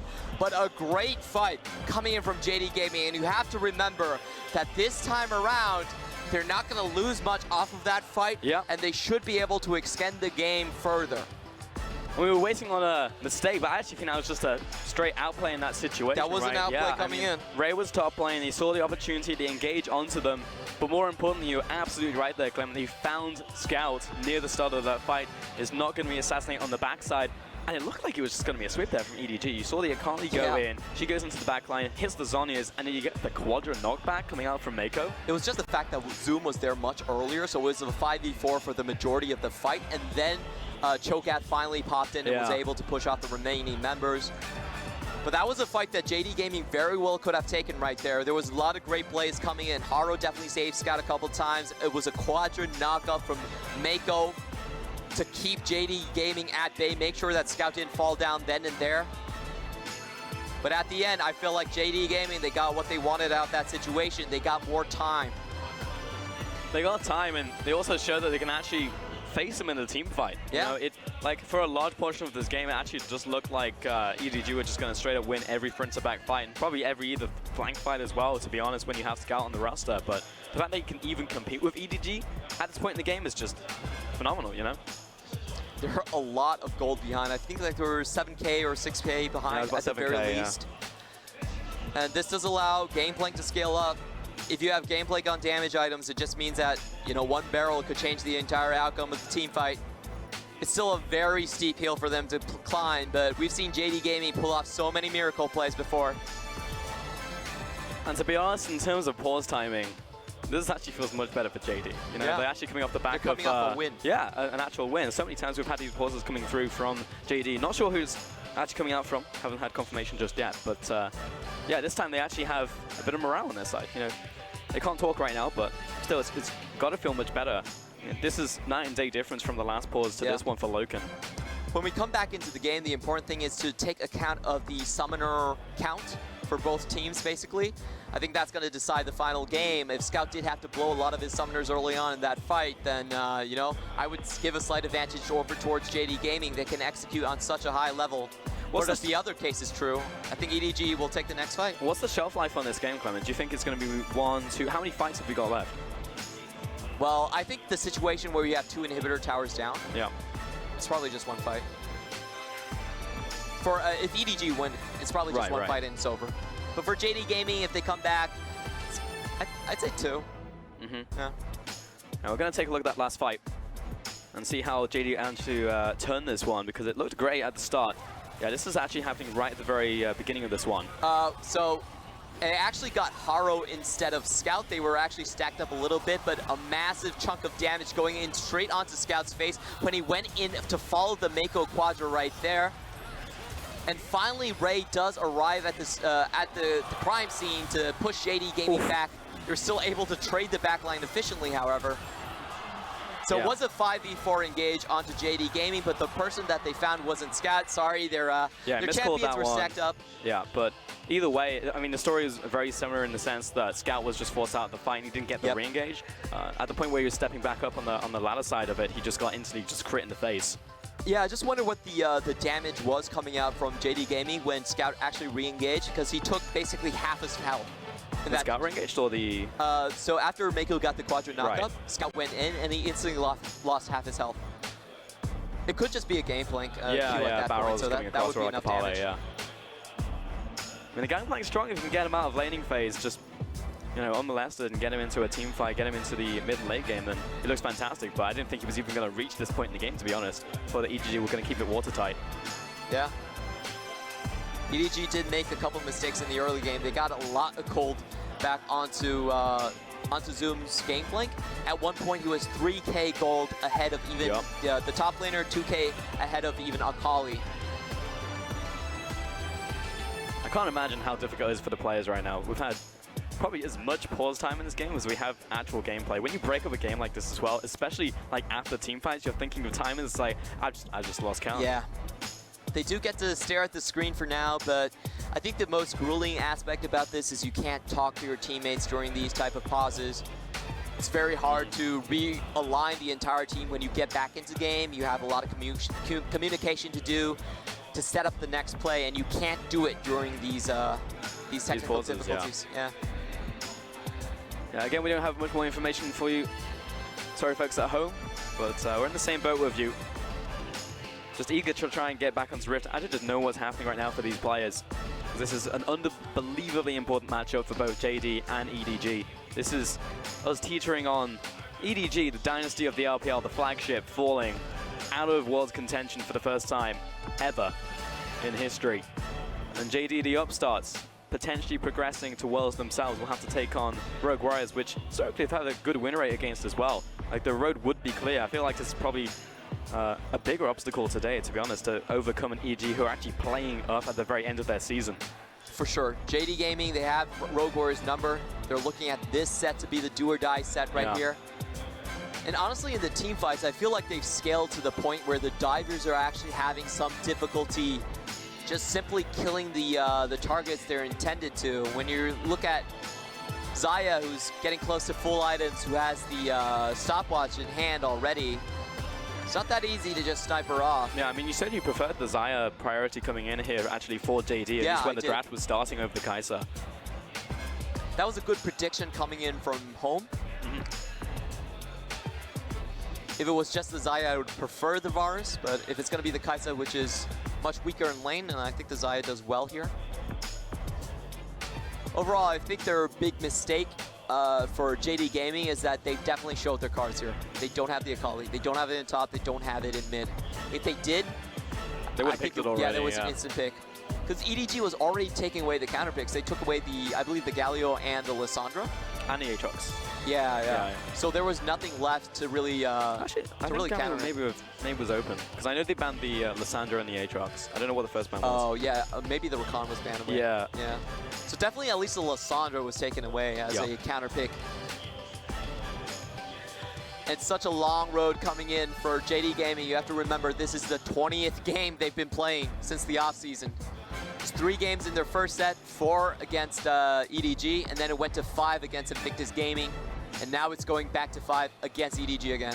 Yeah, it's actually a 3-0 as well in third place match. Oh yeah, so that makes it 20 overall. Yeah. Yeah. That's just ridiculous. Here we go, folks, back into game. Once again, we just have to apologize for the technical difficulties. It's hard on everyone involved. Huh, so actually Zoom drops as well. So they're just gonna straight up get possibly 2 inhibitors at this point. It looks like it. Yep, I don't think Luma can stop them. Love to hear it from the crowd, though, getting involved. Giving the players their energy, so important when it comes down to this. It's been a long day for everybody here on stage.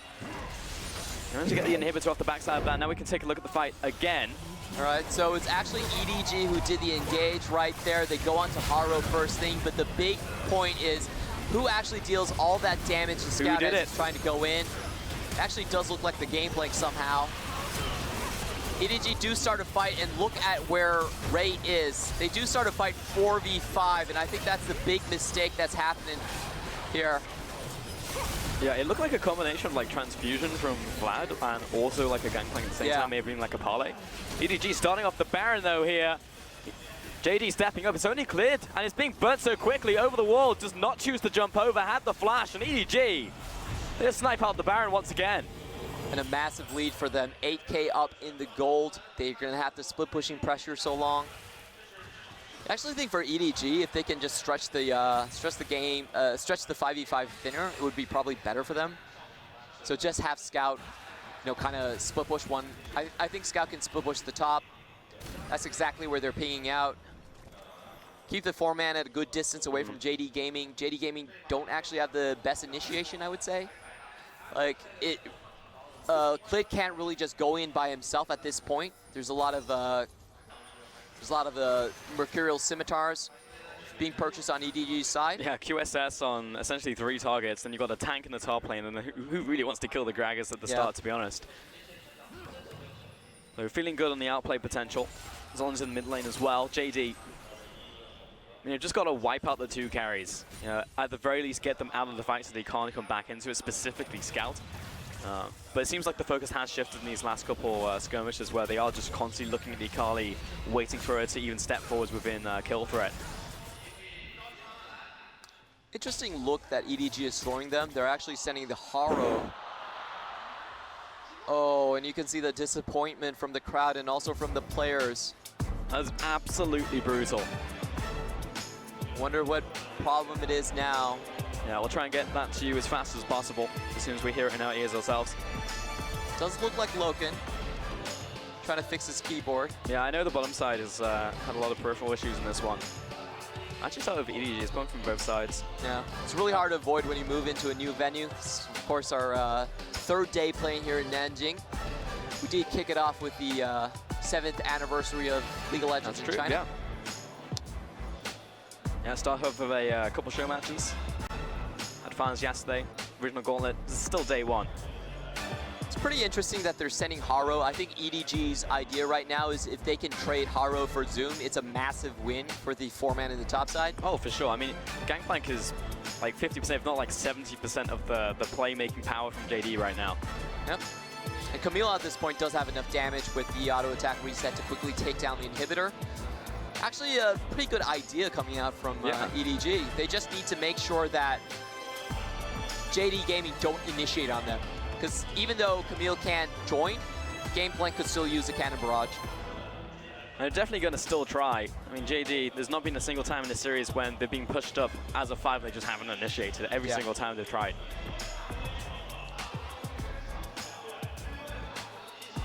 Momentum in favor still very far into EDG's advantage. They're pushing up on the second, the top lane inhibitor right now. Yeah, control for sure. I don't know if I would necessarily say momentum. I don't know if anyone has momentum. After the Baron, yeah, I mean, that's fair. But after like just a million years of pause and just having to reset once again, sat in your own headspace. You can tell it's really getting to the players at this point. Who can come out with the better mentality is going to be a big point of contention. I mean, you'd think EDG, right? Yeah. They have the experience on their side. They have the foundation there at the end of the day. It should be JD who are buckling, but I mean, like, they've shown a lot of tenacity in this series, to be honest. That's serious eye-boy. That's the eye-boy I like. All right, we're going to send it back to the Allen steps to try and get us through this pause. Take a look, guys. Great job. And considering how the last analyst test happened so quickly, now we got to race through the rest of the analyst test to make sure we can actually get our information out in time. Vlad GP, what now? Oh, God. I'd like off the ship. First and foremost, I do want to say this is never how you want a best of 5 to go, especially in a regional qualifier for that last ticket. I know that we on the desk are just as frustrated as you can see the players down there. It's unfortunately going to be a test of endurance. You never want to test players that way, but I guess there's no other way around it. It just, it sucks. And you can see the pick ban on your screen showing how we got here. We said it was so instrumental coming into this game. We said at the beginning of the day that Scout would have to perform. He's been doing that in spades over the course of the series, but the flex to take the Akali in game 4, say it didn't work out for Ray, we can still use it as a trap to pull in JD. And go on, you go first. I was going to say, again, they expected the Akali to go through. Both teams flashed it into the draft phase, and so it was very clear that JD Gaming thought, again, we've seen the Akali come out multiple times. A lot of LPL teams are saying we know compositions to get around this, so they secure the Skarner and the Xayah, a very safe ADC that if the Akali tries to dive the backline, she can use her ultimate, she can create distance with flash, and as well as the Skarner, either creating the picks or more importantly, sitting in that backline that when something does try to dive, you have the suppression. Now, obviously, this late in the game, pretty much everyone has Banshee Veils, they all have QSS. It's really hard to find any sort of hard CC on any sort of opponents to follow up and try to instantly kill someone. And that's where I think a lot of problems are occurring, where they couldn't beat the Akali in lane. It got broken because he just destroyed Yagao there. And now come hyper late game, there's almost nothing to stop Akali from diving that back line. That being said, it's getting more difficult for her. You got into a position where it's EDG's early and mid game was getting strong because what we got from JD was a hyperscaling composition. It's composition that works very well once you have items on the Vladimir and GP. They now have those items, but the road to get there was damn hard. It was very difficult for JD. They were getting run down. Now we're getting to a point, and this is where the pause and the mentality matters. We've seen JD come back from nearly unwinnable situations in the past. So for them with this comp, it is possible. So they have to come back with the mentality to do it. And that's where we see in the faces of Clid, the frustration on Yagao, that needs to round up. 100%. I mean, he's been head and hands, and like, I agree with you. There's both win conditions for either team, but I honestly feel like this is almost a race of who actually deletes the backline faster. Yes. Is this a gangplank barrel that just blows everyone up? Because if you're Scout on Akali, again, you have full access to the backline. What you need to do, though, is wait. And as soon as you see Vladimir and GP and Skarner commit, then you just race in. And so is the barrel going to land, or is the assassin going to find the mark? And that's what makes it so remarkable, is that he is still assassinating targets, and not just the Xayah, but Yagao's Vladimir, of all people. He's got the Tides of Blood. We'll see if he actually decides to go for his Zhonya's as the game goes on, because Scout has got his number, and what we thought would be an even matchup is suddenly shaking out completely different. Yeah, 100%. I think something that we've realized is that the Akali, the really difficult portion of this, and this is why Scout is a phenomenal player, because it's the Akali that is able to get past the AoE of the GP barrels, as you mentioned, the Vladimir ulti, and even the Braum ulti that's really pinning her down. So if she can ever find a backline access, that's really what's going to break open the game. That's really what's going to do it for them. It's nice that they got the inhibitor down to make it much easier to flow with the wave, to play around top side push if they have 4 members there. EDG's setup needs to be down packed. Yeah, but I feel like they have the individual performance to do that. Again, Scout really created his own fortune in that early game. Levels, I believe it was level 3. He just absolutely dominated Yagao, sent him back without his flash. Yeah, he got some assistance from Haro, but Haro was able to punish Yagao because he was frankly being so greedy on approaching that creep wave. Yeah. And then as soon as Akali had control of the lane against a Vladimir who needs time to scale, suddenly the rest of the map opened up. And yeah, now we're late game, now it really doesn't matter, but ultimately Scout put himself into that position where he was making these crazy plays and showcasing his power on the Akali. And the double-edged blade for EDG is able to come up strong in this game 5, yet currently it is still a sword of Damocles. It is still hanging above the head of JD Gaming. The thread has not broken, and there's a chance for them to try and come back. They've got the late game team fighting composition,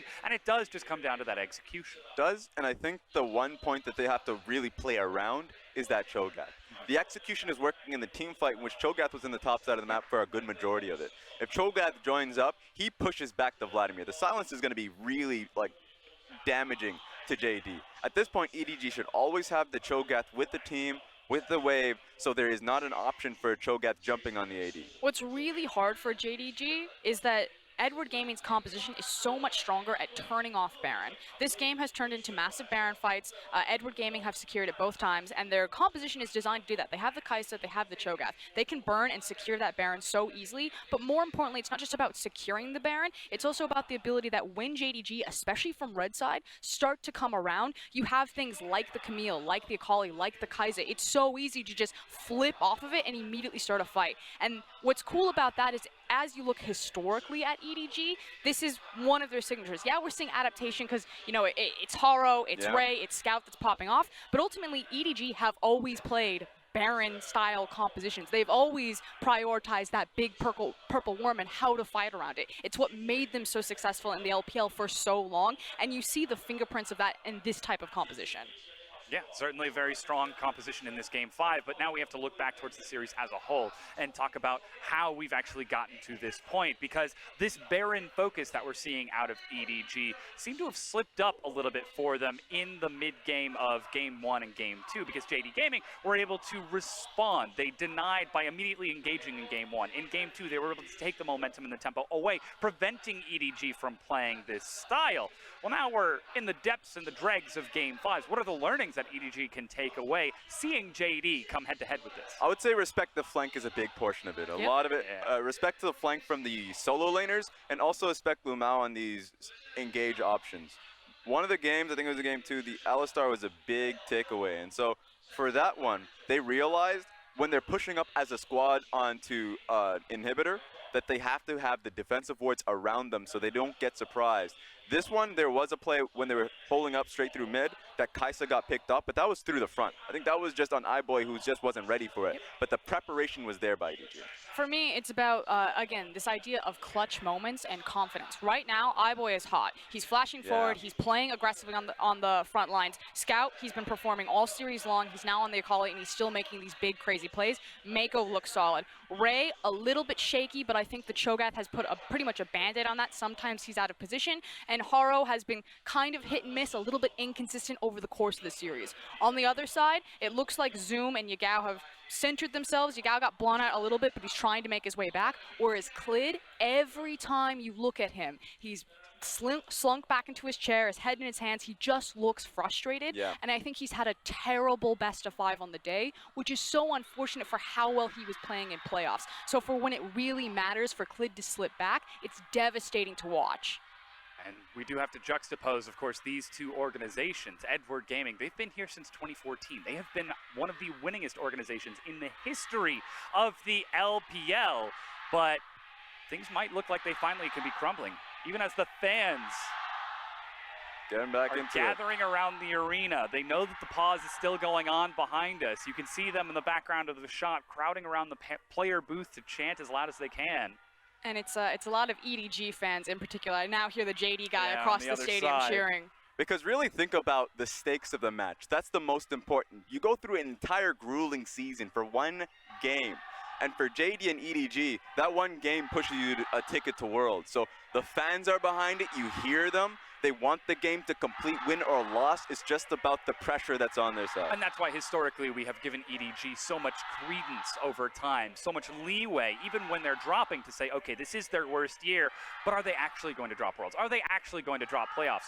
So far, they've dropped playoffs, and now they're in Game 5 against JD Gaming. Is the buff still there? Can they still make it? I mean, we're really in a new chapter of League of Legends. In Europe, you still have the old kings of Fnatic standing tall above everything else. But in Korea, you know, SKT falling away. And yeah, it's been a long time coming for SKT as they've slowly, you know, the wheels are falling off and FLICKR's just trying to continue to drive it home. But in the same thing in North America, TSM's starting to slip backwards. You're starting to see, you know, the new dynasties or the new generation of talent everywhere around the world really take over. Hey, you know what? EU's not unscathed too. They're still the kings of Europe G2. So a lot of the major teams, to add to your point, are falling over. EDG, obviously being the watchers, they're watching the rest of the world. The same case is happening. SKT falling in their gauntlet run. They don't want to be in the same position. I think EDG are putting up a massively strong fight. It's not just Scout. The fact that the rest of the members, and that's been the story of the series, coming in, powering up, it really speaks to their perseverance, the teamwork that's really starting to come together, and maybe at the last moment. But if they can do it at the last moment, then better late than never. Great for EDG, but JDG is also going back. And of course, just to give you folks a quick update, again, there is a curfew in the area at 10, so folks are heading home to make sure that they can't get there in time. So that is why we've got the screens going out behind us. We've got the players leaving as well. Sorry, not the players. We need to keep the players here. I was going to say, the players are still in their booths. Goodness, I hope we keep the players here because still, this is such an important game for these two. This is the elimination match, and this is day 1 of the gauntlet, game 5. We're now 6.5 hours into this best of 5. And it's crazy now to think about, because day 1, there's a whole nother best of 5 in Rogue Warriors just the other day. Well, it looks like the game has finally resumed. We're getting right back in. We'll toss it to the casters. Thank you so much, guys. Getting back into this game, hopefully for the last time. It's been absolutely brutal on the players.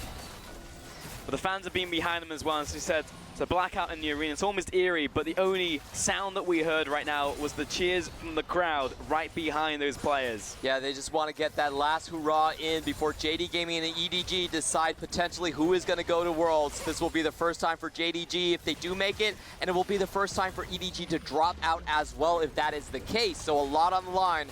Oh yeah, and it could come down to a final team fight, which is being opened up by Zoom. They're actually dragging in the Cho'Gath right now, who has the goggles, and of course he's not going to die. He's a massive tank right now. Super's knocking on the front door, and Haro, they're buying time. Down goes Braum. Looking at Scout, can he finally assassinate? Yagao pops out of the Sanguine pool and he's down! JD pushed to the limit and they cannot hold the line right now against EDG. Haro with the flank, double knockup. Loken, it's on him, but the next is exposed! EDG, there is no stopping the flagship! There is no stopping the machine! They will advance to the final round of the gauntlet! And 30 seconds after coming out the pause, EDG closed the deal in. A much-deserved Game 5 victory coming in for them.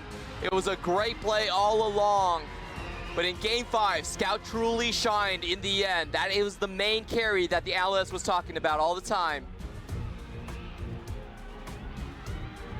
I cannot believe that is the way that the series ended, right out of the pause into a final fight for these players. EDG overcoming adversity to move on.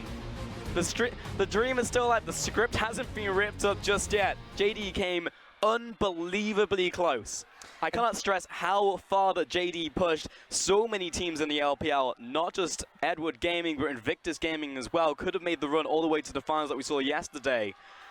I mean, that was just an absurd series from start to finish. Yeah, EDG just coming in with the upset, in fact. Most of the people on our desk and in the Chinese side were saying that this was JD Gaming's on their 3-1, but they finally make it through. They keep their hopes alive, and there's still a shot at them for appearing at Worlds for 5 years on straight. Yeah, that's going to do it from us, but I just want to say shout-outs to the players on stage for keeping their composure, and shout-outs to the fans right now behind the teams as well. Just incredible stuff that we experienced here today. We're going to send it back to the analyst desk, take a look at the game, close out the day.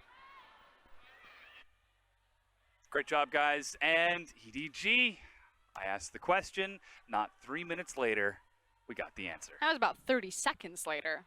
Give or take. Very fast, yeah, very quick. Being able to complete the game, it really came down to those crucial team fights. I know we talked about it quite a bit coming in and out of the pause. EDG are so focused in the gauntlet. They had the time. I didn't think it was enough time. We saw some pretty large scars in the team that was coming in from the jungle. But they doubled down. Kept Haro in there throughout the entire series, even through the losses. And it really paid off. I think Haro had a great series coming out ahead of Clit. For me, this is about endurance now. So forget this series. I mean, it's going to weigh pretty heavily, especially on JDG. But Edward Gaming, they need to just focus and look forward. You said 6.5 hours. They now have another best of 5 against Rogue Warriors. It's after curfew. The stadium has been emptied. Yeah. Edward Gaming now have to go to press. They then have to go back, and they need to start preparing. And there is so much footage for Rogue Warriors to be pouring over to prepare themselves for that final ticket. And I think, though, despite all of that, despite all of these hurdles standing in front of Edward Gaming moving tomorrow, they're going to feel really good about this victory. I mean, pauses aside, Scout played an incredible game. Haro popped off and gave them the momentum that they needed to light their fires. Yeah, Ray looked a little bit shaky, but Edward Gaming looked more like a team in that Game 5 than they have throughout the duration of the entire split. They really, really rallied, and it started in Game 2. When they lost in the same fashion in Game 1, they gathered together, and a lot of the fights were not decided in the same way the semifinals was.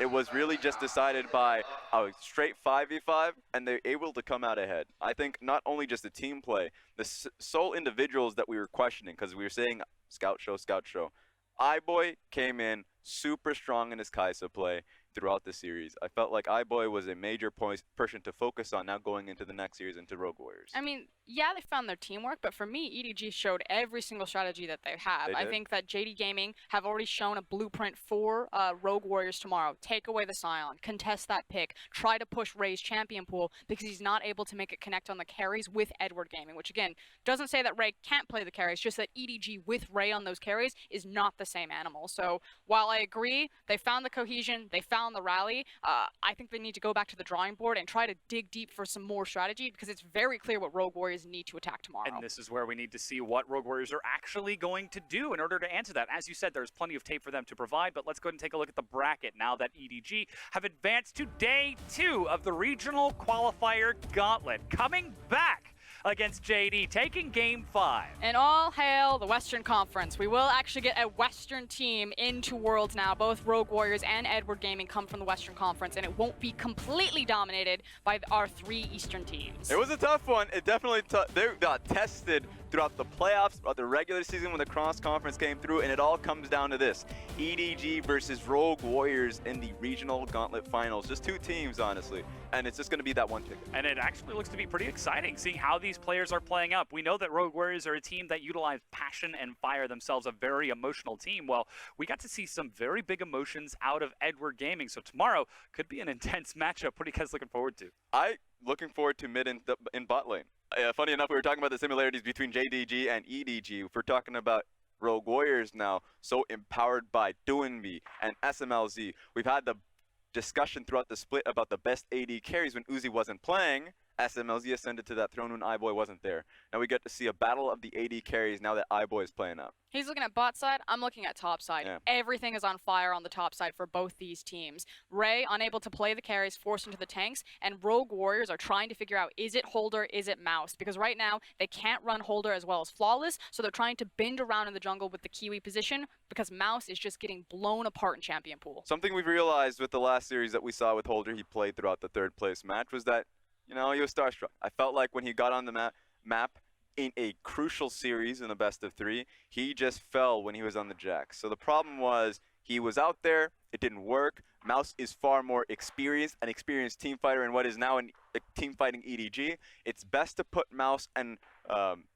Flawless in. He knows it makes the a lot team. of sense. Exactly.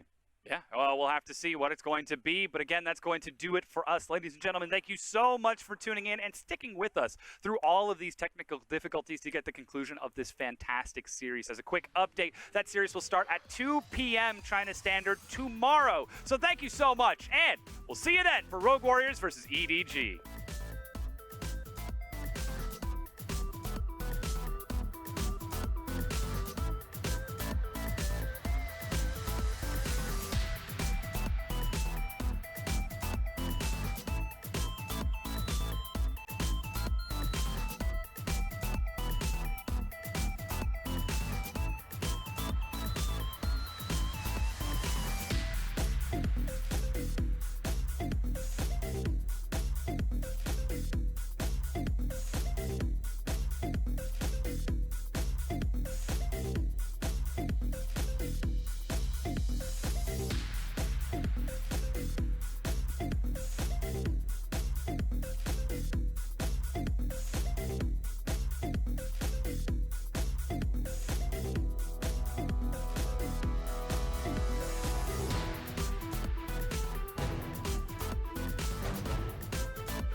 spit.